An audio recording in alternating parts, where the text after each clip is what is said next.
The Agenda with Steve Paikin.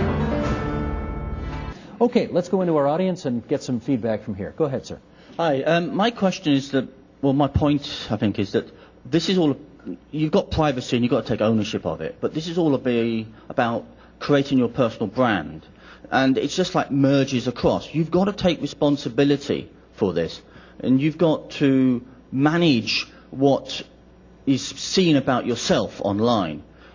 Create a brand and take control of how the internet and everybody else sees you.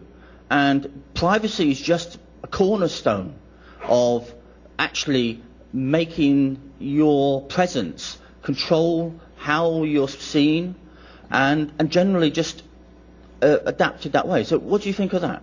Who do you want that to in particular? Anybody? No, just generally to the panel. Okay, Alan, go ahead. I'd agree with that entirely, but I'd also like to point out that even as a mature, not old person, I'm still learning how to do that myself in social media, and I spend a lot of time thinking about the implications of this.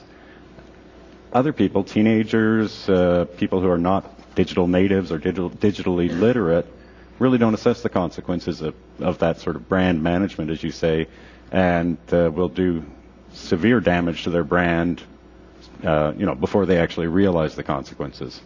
But yeah, I agree with your statement. Yeah, I mean, I'm going to add to that. The brand that a 16-year-old have is not that same person's brand 10 years later or 20 years later or 30 years later. Also, I mean, how do you tell a 16-year-old that, you've got to manage your brand better? And precisely for that reason, because they can't do it very well, there are companies developing like ReputationDefender, or parents are hiring ReputationDefender once their kids get out of university and are looking for a job to go online and clean up all the stuff out there in the social media, because there's no way they're going to get a job without all of that information out there. So it's very difficult to manage your brand, especially when you're at an age where you don't know the significance of doing so. Okay, over here, please.